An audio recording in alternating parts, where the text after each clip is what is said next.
வேதத்தில் அழகாய் சொல்லப்பட்ட இந்த எண்ணெய் என்னென்ன காரியங்களை செய்கிறது, எண்ணெய் எப்படிப்பட்ட அற்புதத்தை நமக்கு கொண்டு வருகிறது சொல்லுகிற காரியத்தை வேத அடிப்படையிலே நாம் பார்க்க வேண்டும்.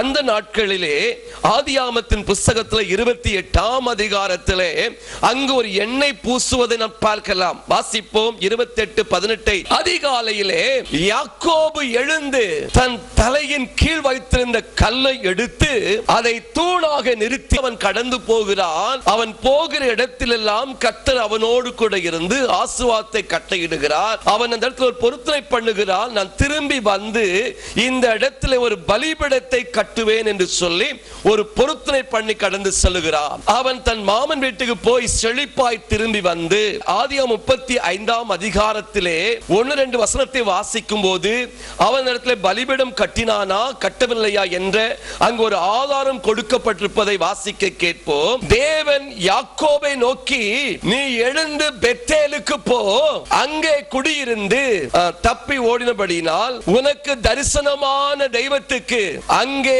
ஒரு பலிபீடத்தை உண்டாக்கி என்று ஆண்டவர் சொன்னார். உன் சகோதரனுக்கு நீ தப்பி ஓடின போது அங்க ஒரு பொருத்தனை பண்ணினாய், ஒரு கல்லை நீ பாட்டி எண்ணெய் பூசினாய், அந்த இடத்துல ஒரு பலிபீடத்தை கட்டு என்று ஆண்டவருடைய வார்த்தை வருகிறது. அங்கு அவன் ஒரு பலிபீடத்தை கட்டினான் என்று சொல்லி பின்வரும் காரியங்களை தியானிக்கலாம். எனக்கு அருமையான தேவனுடைய பிள்ளை, அதே போலவே லேவியர் ஆகமத்தை நாம் திருப்பிக் கொள்வோம் என்றால் 24ஆம் அதிகாரத்தில் 2வது வசனத்தை வாசிப்போம். குத்து விளக்கு எப்பொழுதும் எரிந்து கொண்டிருக்கும்படி அதற்காக இடித்து பிழிந்த தெளிவான ஒலிவ எண்ணெயை இஸ்ரவேல் புத்திரர் உன்னிடத்தில் கொண்டு வரும்படி அவர்களுக்கு கட்டளையிடு.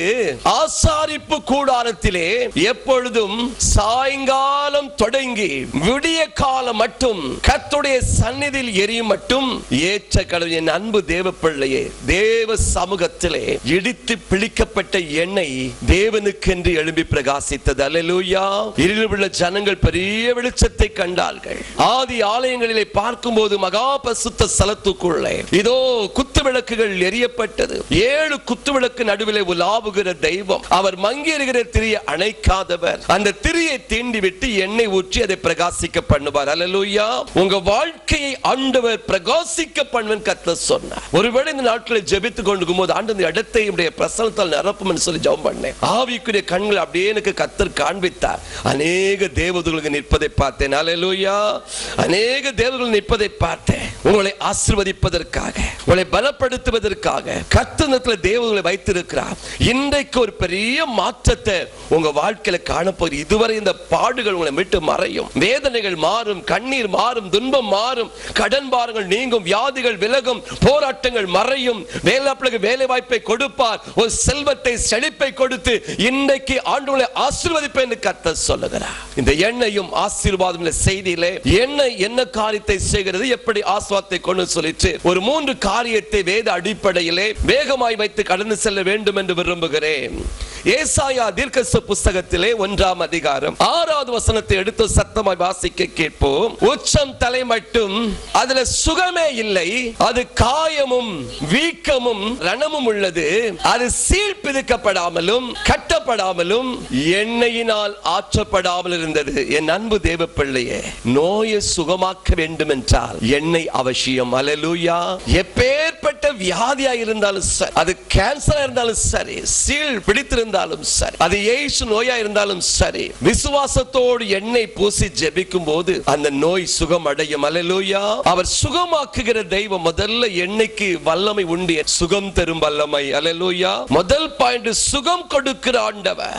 எண்ணெயினால் சுகம் கொடுக்கிற ஆண்டவர். 3.5 ஆண்டு காலம் கிராமம் போய் ஆண்டவர் ஊழியம் செய்தார். மரித்தோரை உயிரோடு கூட எழுப்பினார், முடவனை நடக்க வைத்தார், குஷ்டரோகியை தொட்டு சுகமாக்கினார். அந்த ஆண்டவர் சீசர்களை பார்த்து சொல்லுகிறார், வியாதிகளுக்கு எண்ணெய் பூசி ஜெபம் பண்ணுங்கள் என்று சொல்லி. மார்க் 6ஆம் அதிகாரம் 13வது வசனத்தை வாசிக்கும் போது மார்க் 6:13 ஆண்டவர் சொல்ற வார்த்தை நாம் கேட்போம். அநேக பிசாசுகளை துரத்தி என்ன செய்யணுமா, நோயாளிகளை எண்ணெய் பூசி சொஸ்தமாக்க வேண்டும். ஆண்டவர் கட்டளையிடுகிறார், நோயாளிகளுக்கு எண்ணெய் பூசு. எண்ணெயில் ஒரு சுகம் இருக்கிறது, எண்ணெயில் ஒரு ஆசீர்வாதம் தைலம் இருக்கிறது, இடித்து பிழியப்பட்ட எண்ணெய், ஒலிவ எண்ணெய். அது அந்த எண்ணெய்க்குள்ள மகத்துவம் என்ன?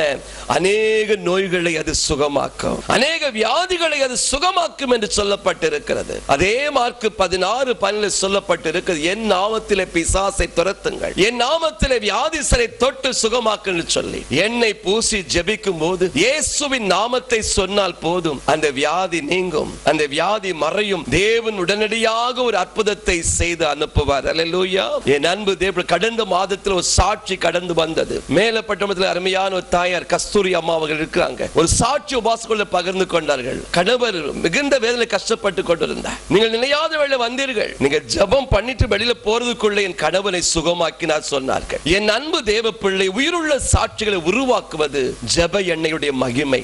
கர்த்தர் சொல்ல, ஜெப வீட்டுக்கு உன்னை அழைத்து சென்று உன்னை நான் மகிழ பண்ணுவேன் என்று சொல்லி. அல்லேலூயா. வியாதியை சுகமாக்குவது எண்ணெய் என்று சொல்லப்பட்டிருக்கிறது. அதே போலவே யாக்கோபு தன் நிருபத்தில் எழுதும்போது சொல்லுகிறார், யாக்கோபு 5ஆம் அதிகாரம் 14வது வசனத்தை வாசிக்க கேட்போம். உங்களில் ஒருவன் வியாதிப்பட்டால் சபையின் மூப்பர்களை வரவழைப்பானாக, அவர்கள் கர்த்தருடைய நாமத்தினாலே அவனுக்கு எண்ணெய் பூசி அவனுக்காக ஜெபம் பண்ண கடவர்கள். அப்பொழுது விசுவாசமுள்ள ஜெபம் பிணியாளிகளை ரட்சிக்கும். என் அன்பு தேவ பிள்ளை, எண்ணெய் பூசினால் மட்டும் போதாது, எண்ணெய் பூசி ஜெபிக்கும் போது அந்த வியாதி அவர்களை விட்டு மாறுகிறது. அந்த எண்ணெயுடைய மகிமை சுகத்தை கொண்டு வருகிறது, அந்த எண்ணெயுடைய மகிமை விடுதலை கொண்டு வருகிறது. இன்னைக்கு ஆண்டு கடந்து வந்திருக்கிறார். எப்பேற்பட்ட வியாதி உங்களுடைய சரீரத்தில் இருந்தாலும் இன்றைக்கு இந்த இடத்துல இந்த ஒலிவ எண்ணெய் உங்களுக்காய் பூசி ஜெபிக்கும் போது நிச்சயமாக உங்களுடைய சரீரத்தில் ஒரு மாற்றத்தை காண்பீர்கள். என்ன வியாதியோடு வந்திருந்தாலும் சரி, என்ன பலவீனத்தில் வந்திருந்தாலும் சரி, இன்றைக்கு இந்த ஒலிவ எண்ணெயை பூசி ஜெபிக்கும் போது உங்க சரீரத்தில் ஒரு பெரிய மாற்றத்தை தேவன் உண்டாக்கும் கர்த்தர் சொல்லுகிறார். அடுத்த மாதம் உங்களை சாட்சியாய் தேவன் கொண்டு வருவார். என் அன்பு தேவன், எண்ணெய் சுகத்தை கொண்டு வரும் என்று கர்த்தர் சொல்லுகிறார். 22 ஆண்டுகளுக்கு முன்பதாக எனக்கு ஒரு 3 தீர்க்கதரிசிகள் எழும்பி, நான் தேவ சமூகத்துல கேட்டேன், ஊழிய அழைப்பு இருக்கிறதா, ஊழியத்தில் செல்ல வேண்டுமா, வேலைக்கு செல்ல வேண்டுமா என்று ஒரு 3 தீர்க்கதரிசிகளை நாடி சென்றேன். 3 பேர் என் தலையிலே கைகளை வைத்து ஜெபித்தார்கள். ஜெபித்து சொன்னார்கள், நீ ஊழியத்துக்கு வர வேண்டும் என்று. அதோடு மட்டுமல்லாமல் எண்ணெய் பூசி ஜெபிக்க வேண்டும் என்றும் தீர்க்க உரைத்தார்கள். 3 பேரோடு கூட பேசின ஆண்டவரிடம் கேட்டு, ஆண்டவரே, அவர்களோடு கூட பேசின ஆண்டவர் என்னோடு கூட பேசும் ஆண்டவரே, அவர்களோடு கூட பேசுகிற தெய்வம் என்னோடு கூட பேசும் என்று ஜெபித்துக் கொண்டிருந்தேன். என்னுடைய பகுதியில் ஒரு தீர்க்கதரிசி அம்மா ஒருவர் உண்டு. நான் பாரப்படும் போதெல்லாம் எனக்கு ஆதி நாட்களில் ஜெபித்த ஒரு அன்பு தாயார். அவர்கள் ஓடோடி வந்து ஒரு நாள் எனக்கு ஜெபிக்கும்படியாய் வந்தார்கள். நான் வேதனையோடு உட்கார்ந்து இருக்கிறேன். ஊழியத்தை குறித்த தரிசனத்தை பெற்று எப்படி செய்ய வேண்டும் என்று உட்கார்ந்து இருக்கும் போது அவர்கள் வந்து சொல்லுகிறார்கள், அவர்கள் ஊழியக்காரர்களும் சொல்லுகிறார்கள், அவர்கள் சொன்ன ஒரு காரியம், கர்த்தர் உன்னை ஊழியத்துக்கு என்று அழைத்திருக்கிறார், நீ ஊழியம் செய்ய வேண்டும், அதோடு மட்டுமல்லாமல் அநேகருக்கு நீ எண்ணெய் பூசி ஜெபிக்க வேண்டும் என்று. நான் சொன்னேன், கடன் பட்டு இருக்கிறேனே, வியாபாரம் செய்து ஒருவேளை எண்ணெய் கடை ஒருவேளை ஆண்டு வைக்க சொல்றாரோ என்று சொன்னேன். இல்ல இல்ல, நிறைய கூட்டம் வரிசையில் நின்று கொண்டு இருக்கிறது. நிறைய பேர் எண்ணெயை கையில வைத்துக்கிட்டு வரிசையில் நிற்கிறாங்க. நானும் அந்த வரிசையில் நின்று கொண்டு இருக்கிறேன். என் அன்பு தேவ பிள்ளை, அந்த அருமையான ஜெபிக்கிற தாயார் சொன்னார்கள், இன்றைக்கும் இருக்கிறார்கள். ஒரு சொன்னா தெரியும். என் அன்பு தேவ பிள்ளை சொல்லுகிறேன், ஏனென்றால் கர்த்தர் எண்ணெயினாலே சுகத்தை கொடுக்கிற தேவன். அன்றைக்கு உறுதி அளித்த இந்த 22 காலமாக ஊழிய பாதையிலே அநேகருக்காக ஜெபிக்கிற, எண்ணெய் பூசி ஜெபிக்கிற ஒரு வரத்தை கர்த்தர் கொடுத்தார். அல்லேலூயா. அந்த வரத்தை இன்றைக்கு உங்கள் மேல் இன்றைக்கு பொழிய பண்ணுவார் என்று விசுவாசிக்கிறேன். ஒரு முறை மூணார் எஸ்டேட்ல இருந்து ஒரு கணவன் மனைவி ஒரு கைப்பிள்ளையோடு கூட கடந்து வந்திருந்தார்கள். என்னுடைய மேல் அறையில அப்பொழுது ஜெப கூடாரம் அமைத்திருந்தேன். ஜான் ரவீந்திரநாத் ஐயா இறந்த புதுசுல அவர்களை தேடி வந்தவர் தன்னுடைய மனைவி பிசாசினால் பீடிக்கப்பட்டு இருக்கிறார். எங்கு சென்று விடுதலை கிடைக்கவில்லை. ஜான் ஜெபஸ்தலத்துக்கு வந்திருக்கிறார்கள். இறந்த செய்தி அவளுக்கு தெரியாது. ஒரு வாரம் கழித்து இந்த சம்பவம் நடக்கிறது. அங்கு ஒரு சில ஜெபிக்கிற தாய்மார்கள் உண்டு. அந்த தாய்மார்கள் சொன்ன ஒரு சாட்சி என்ன, ஐயா இறந்து போயிட்டாங்க, ஒருவேளை ஆலங்குளத்தில் ஜெப வீடு இருக்கிறது, நீங்க போய் ஜெபித்துக் கொள்ளலாம்னு சொல்லி அடையாளம் காட்டி அனுப்பினார்கள். செல்லத்தாய் மோசஸ் என்ற அன்பு தாயார் ஒரு அடையாளம் காட்டி என்னை அனுப்பினார்கள். அந்த அன்பு குடும்பம் கடந்து வந்தது. அந்த அருமையான மகனுக்கு ஜெபித்த போது, எவ்வளவோ போராடி ஜெபித்த போது இந்த பிசாசு அவளை விட்டு கடந்து செல்லவில்லை. பல மணி நேரம் அவளுக்குள்ளே போராடி கொண்டிருந்தது. தண்ணி கேட்டா ஒரு குடம் தண்ணியை குடிக்கும், கலர் 7 கலர் குடிச்சிருக்கு. இப்படியா நான் போயிடுறேன் சொல்லிட்டு ஏமாத்தி கொண்டே இருந்தது. கடைசியில் ஆண்டவர் சொன்னார், ஆண்டவரே நான் தண்ணி செலுத்து பார்த்தேன், கலர் குடிச்சிட்டு போகவே மாட்டேன்னு சொல்லும் போது கர்த்தர் சொன்ன எண்ணெய் பூசி ஜெபம் பண்ணு. அந்த எண்ணெயை பூசும் போது சரீரத்தில் எரிகிறது என்று சொல்லிட்டு அந்த சரீரத்தை விட்டு கடந்து போச்சு. அந்த சகோதரனை பார்த்து சொன்னேன், ஒரு எரிச்சலின் ஆவி, ஒரு காந்தானத்தின் ஆவி, ஒரு தீப்பிடித்து எரிந்து போன ஒரு ஆவி விட்டு கடந்து போது சொன்னேன். என் அன்பு தேவ சொன்னார், ஐயா என் மூத்த மனைவி தீக்குளித்து தற்கொலை செய்து கொண்டாள். இவள் எனக்கு இளைய மனைவி, இந்த பிள்ளை எனக்கு பிறந்திருக்குது ஐயா. அவள் செத்திருந்த சரீரத்தில் வந்து இவள் போராடி கொண்டிருக்கிறாள். அன்றைக்கு போனதான் இதுவரை கடந்து வரவில்லை. கரங்களை தட்டி ஆண்டு நன்றி செலுத்துவோமாக. என் அன்பு தேவ பிள்ளையே, சுகம் தரும் எண்ணெய். இன்றைக்கு நம்முடைய வாழ்க்கையில் ஆண்டவர் நமக்கு ஒரு சுகத்தை வைத்திருக்கிறார். எண்ணெய் பூசி ஜெபிக்கும் போது உங்க சரீரத்தில் சுகத்தை கொடுத்து அனுப்பின் கர்த்தர் சொல்றார். இரண்டாவது காரியம், எசேக்கியேல் தீர்க்கதரிசனம் 16ஆம் அதிகாரத்தில் 9வது வசனத்திலிருந்து ஒருத்தர் வேகமாய் சத்தமாய் வாசிக்க கேட்போம். அது பாயிண்ட் என்ன சொல்லப்பட்டிருக்கிறதா, எண்ணெய் நம்முடைய வாழ்வெளிக்கும். அல்லேலூயா. எண்ணெய் பூசி ஜெபிப்பதுனாலே நம்முடைய பழைய வாழ்க்கை மாறும். அல்லேலூயா. பழைய வாழ்க்கை, பழைய எண்ணம், பழைய சிந்தை மாறுகிறது. தேவ சமூகத்தில் எண்ணெய் பூசப்பட்ட அந்த வாழ்க்கை அவருடைய வாழ்க்கையில் பெரிய மாற்றத்தை கொண்டு வருவதாக வேதம் அழகாய் சொல்கிறது. அப்போ வாழ்வழிக்கும் எண்ணெய். இரண்டாவது பாயிண்ட், வாழ்வழிக்கும் எண்ணெய். நம்முடைய வாழ்க்கையிலே ஒரு வாழ்வை தருகிறது ஜெப எண்ணெய். அல்லேலூயா. வாழ்வை தருகிற எண்ணெய். அதுக்கு 2 உதாரணத்தை உங்களுக்கு வேத அடிப்படையிலே உங்களுக்கு வைக்க வேண்டும் என்று விரும்புகிறேன். ரூத்தின் புத்தகத்தை நாம் திருப்பிக் கொள்ளும் போது 3ஆம் அதிகாரம் 3வது வசனத்தை ஒரு வேகமாய் வாசிக்க கேட்போம். ரூத் 3:3, நீ குளித்து எண்ணெய் பூசி உன் வஸ்திரங்களை உடுத்திக் கொண்டு அந்த களத்துக்கு போ. Praise the Lord. அல்லேலூயா. ஆவில நிரம்பி அபிஷேகத்தை நிரம்பி குளிக்கணும். அல்லேலூயா. பரிசுத்த ஆவியுடைய நிறைவை பெறணும். முதல்ல குளித்து ஞானஸ்நானம் பெறணும். குழு முக்காடு போடணும். என் அன்பு எப்படி குளித்து எண்ணெய் பூசணும். ரெண்டாவது என்ன பூசணுமா, எண்ணெய் பூசிட்டு மூணாவது என்ன செய்யணுமா, வஸ்திரத்தை உடுத்திக் கொண்டு களத்துக்கு போகணும். அல்லேலூயா. ஏன் இந்த மாமியார், இந்த நகோமி மருமகள் சொல்ல ஆலோசனை, குளிச்சிரு, அந்த பழைய வாழ்க்கையை நீ அழித்திரு, நீ அதுக்கப்புறம் எண்ணெய் பூசிக்கோ, நல்ல வஸ்திரத்தை கட்டிக்கோ, நீ அந்த களத்துக்கு போ. நம்முடைய சொந்தக்காரன் ஒருவன் அங்கு இருக்கிறார், அவன் என்ன சொல்லுகிறானோ அதன்படி செய் என்று சொல்லுகிறார். என் அன்பு தேவப்பிள்ளை, மாமியுடைய வார்த்தை கேட்டு அவள் கடந்து போகிறாள். 8வது வசனத்தை வாசிப்போம். பாதி ராத்திரியிலே அந்த மனுஷன் அரண்டு திரும்பி ஒரு ஸ்திரீ தன் பாதத்தண்டை படுத்திருப்பதை கண்டு நீ யார் என்று கேட்டான். அவள், உம்முடைய அடியாளாகிய ரூத் அடியாள் மேல் விரியும், நீ சுதந்திரவாளி என்றாள். என் அன்பு தேவப்பிள்ளை, அவர் சொல்ல இன்னொரு சுதந்திரவாளி இருக்கிறார் என்று சொல்லி 6 படி கோதுமை வாங்கி கொண்டு வீட்டுக்கு வருகிறாள். சம்பவத்தை விரிவாய் சொல்ல நேரம் இல்லை. என் அன்பு தேவப்பிள்ளையே, நடக்கிற காரியம் என்ன, ரூத்து குளித்து கடந்து சென்றதுனாலே, எண்ணெய் பூசி கடந்து சென்றதுனாலே அவருடைய விதவையின் சிறையிருப்பங்க மாற்றப்படுகிறது. அல்லேலூயா. அவருடைய விதவையின் சிறையிருப்பங்க மாற்றப்படுகிறது. அவள் எண்ணெய் பூசி கடந்து போனனாலே அவருடைய வாழ்க்கையில் மாற்றத்தை கர்த்தர் கொடுக்கிறதை நாம் பயத்தில் பார்க்கிறோம். அந்த 4ஆம் அதிகாரம், ரூத் 4ஆம் அதிகாரம் 13வது வசனத்தில் வாசிக்கும் போது, போவாஸ் ரூத்தை என்ன செய்தானா, விவாகம் பண்ணினான். அப்பொழுது அவனுக்கு அவள் மனைவியானாள். கற்பம் தரித்து ஒரு ஆண் பிள்ளையை பெற கர்த்தர் அனுக்கிரகம் பண்ணினார்.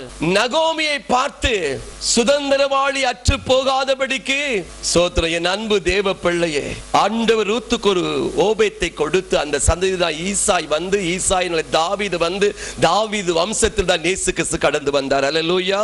என் அன்பு தேவ பிள்ளை, தன்னை சுத்திகரித்து அவள் கடந்து சென்றதினாலே, எண்ணெய் பூசி அவள் குளித்து கடந்து சென்றதினாலே அந்த ரூத்துடைய சந்ததியில் ஆண்டவராகிய இயேசு கிறிஸ்து கடந்து வந்த வேதம் அடிப்படை சொல்லி இருக்கிறது. இன்றைக்கு வாழ்க்கையில் மாற்றத்தை தேவன் எதிர்பார்க்க வேண்டும் என்றால் நீ எண்ணெய் பூசி கொள்ள வேண்டுமா, நீ முகவாளா இருக்காது என்று வேதம் சொல்லி இருக்கிறது. அதே போல பார்க்கும்போது தாவீதுடைய வாழ்க்கையில பார்க்கும்போது 7 நாள் உபவாசம் இருக்கிறான்.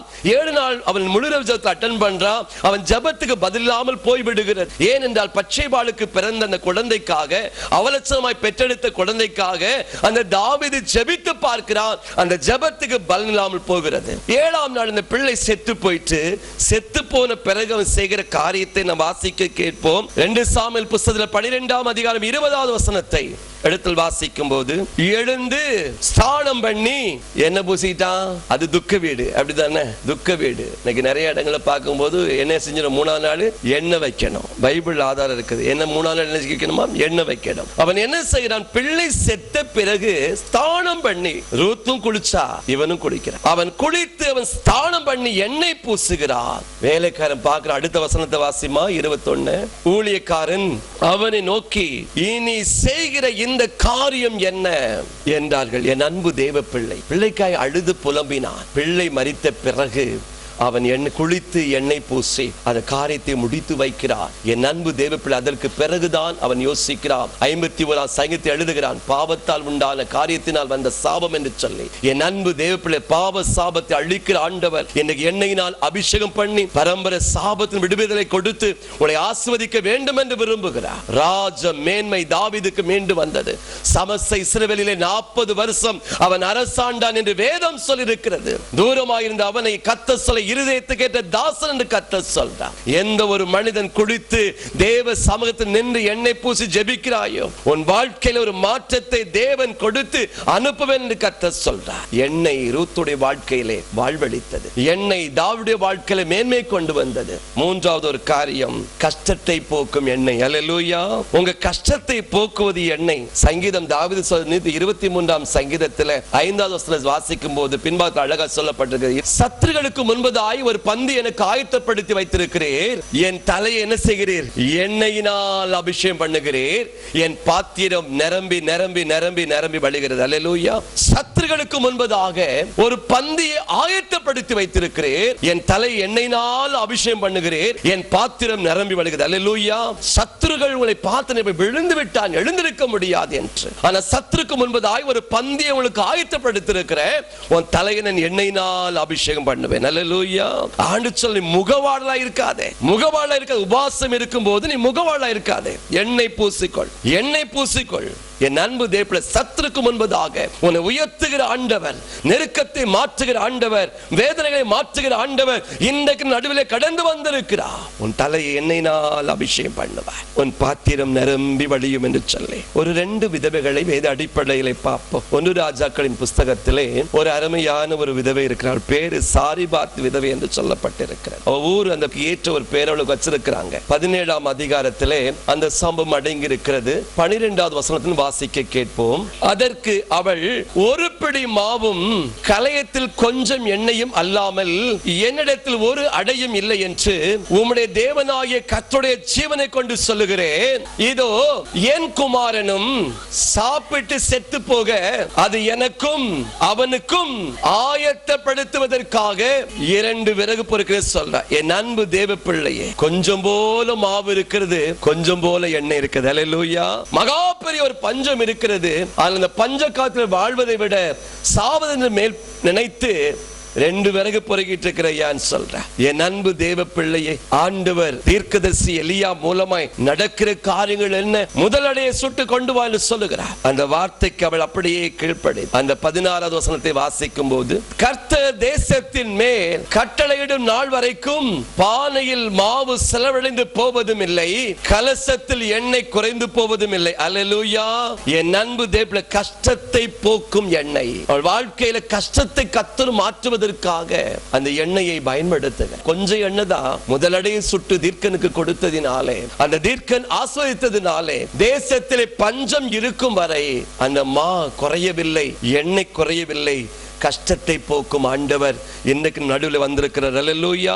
இன்னைக்கு வாழ்க்கையில ஒரு கஷ்டம் இருக்கும் என்றால் அந்த கஷ்டத்தை இயேசு இன்னைக்கு மாற்றுவேன் என்று கர்த்தர் சொல்றார். 2 ராஜாக்களின் புஸ்தகத்திலே ஒரு தீர்க்கதரிசியுடைய மனைவி இருக்கிறார். 4ஆம் அதிகாரம் 2 ராஜாக்களின் 4ஆம் அதிகாரத்திலே முதல் வசனம் முதல் வாசிக்கும் போது 7ஆம் வசனம் வரை இருக்கிறது. முதல் வசனத்தை வாசிப்போம். ஒருவனுக்கு மனைவியா இருந்த ஒரு ஸ்திரீ எலிசாவை பார்த்து, என் புருஷன் இறந்து போனான், கடன் கொடுத்தவன் வந்து 2 பிள்ளைகளை அடிமையாக்கி கொள்ளும்படியா வந்து நிற்கிறார்கள், ஒன்றுமே இல்லை என்று சொல்லுகிறார்கள். அப்பொழுது தீர்க்கன் எலிசா கேட்கிறார், இருப்பது என்ன என்று சொல்லி. அல்லேலூயா. உன்கிட்ட இருப்பது என்னன்னு கேட்கிறாரு. அவ சொல்றா, ஒரு குடம் எண்ணெய் அல்லாமல் வேறொன்றும் இல்லை. அல்லேலூயா. ஒரே ஒரு குடம் எண்ணெய் தான் இருக்கு. தீர்க்கதரிசி வீட்டுல, கடன்பட்ட வீட்டுல ஒரு குடம் எண்ணெய் இருக்கிறது. அவர் சொல்றாரு, அந்த ஒரு குடம் எண்ணெயை வைத்துதான் அந்த குடும்பத்துடைய கடன்களை எல்லாம் அடைத்தார். அல்லேலூயா. அந்த 7வது வசனத்தை வாசிக்கும் போது அழகாய் சொல்லப்பட்டிருக்கிறது. அப்பொழுது அவன், நீ போய் அந்த எண்ணெயை வித்து உன் கடனை தீர்த்து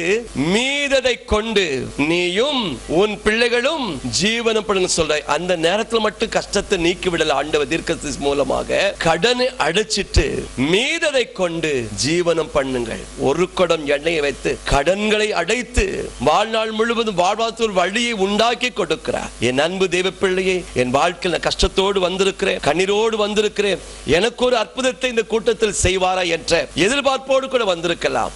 அந்த சகோதரிக்கு செய்த அதே அற்புதத்தை இன்றைக்கு நான் செய்து அனுப்புவேன். ஒரு பென்ஷன் தானே இருக்கு, என்ன செய்வது என்று கலங்கி வந்திருக்கலாம். ஒரு வேலை தானே பார்த்துட்டு என்ன செய்ய கலங்கி வந்திருக்கலாம். இருப்பதை கொண்டு ஆஸ்வதிக்கிற தெய்வம், உடைய இல்லாமைகளை மாற்றுகிற தெய்வம் இன்றைக்கு நடுவில் கடந்து வந்திருக்கிறார். அவர் சொல்லுகிறார், இது உன் கஷ்டத்தை போக்கும் எண்ணெய் என்று சொல்லி 3 காரியங்களை பார்த்த. முதல் காரியங்கள் சுகம் தரும் எண்ணெய். அல்லேலூயா. எண்ணெய் சுகத்தை கொண்டு வரும். 2வது எண்ணெய் வாழ்வளிக்கும். 3வது எண்ணெய் கஷ்டத்தை போக்கும். இந்த ஆசீர்வாதத்தை நாம் சுதந்திரித்துக் கொள்வோமா? எழும்பி நிற்போம். உங்களுக்காக ஜெபிக்க போகிறேன். பயபக்தியோடு பரிசுத்த சிந்தையோடு ஆண்டுடைய முகத்தை பார்த்து, நன்றி ஆண்டவர், நன்றி ஜீசஸ், நன்றி பரிசுத்த ஆவியானவர், எண்ணெயை குறித்து எங்களோடு கூட திட்டமாய் பேசியிருக்கிறீயா. அதற்காக நன்றி, அதற்காக நன்றி அப்பா. அந்த எண்ணெய் உடைய பிள்ளைகள் மீது தெளிக்கப்படட்டும், பூசப்படட்டும். இன்றைக்கு ஒரு மாற்றத்தை உண்டாக்குகிற இரவா இது மாறும்படியா ஜெபிக்கிறோம். ஏதோ நான் வந்து போகிறேன் என்பதற்காக அல்ல, இன்றைக்குடைய வாழ்க்கையில் திருப்புமுனை உண்டாக்குகிற இரவு என்று கர்த்தர் சொல்லுகிறார். ஹல்லேலூயா. ஓராபாலா தோராபா சந்தரபோ கலபரபரபா சோலாபோனி கலபரபா சந்தரி கலபரபா. பிசாசின் சோதனை பெருகிட்டாலும் சொந்து போகாமல் முன் செல்லவே. பிசாசின் சோதனை பெருகிட்டாலும் சொந்து போகாமல் முன் செல்லவே. மயங்கிட்டாலும் மயங்கிடாமல் முன்னேறவே. உலகமும் மாமிசமும் மயங்கிட்டாலும்